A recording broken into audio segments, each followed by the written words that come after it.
I'm not a coder, I'm a designer. Boom, I can do this. What I draw on paper ends up being like what I can truly create. You have a vision, you can put it in there inside the platform. You didn't think it would be so easy, but it's so easy.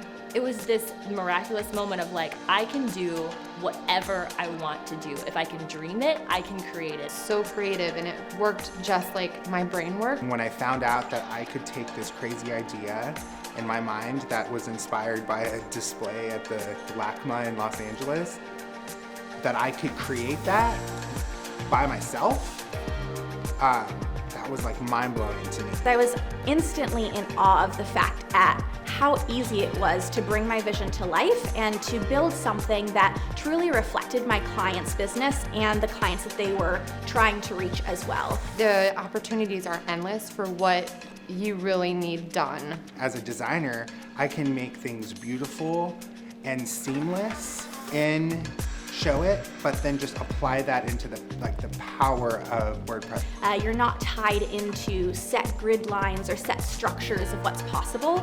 You can make it happen without needing to know heavy code. And you have the amazing creative freedom to like literally design like whatever you want with Showit, but then you have the power behind the scenes of WordPress. You don't have to choose, you get both. You get Showit, you get WordPress, you get to do everything you want to do on the creative end and then power it with everything you need on the development end. You just have the powerhouse of a product, basically.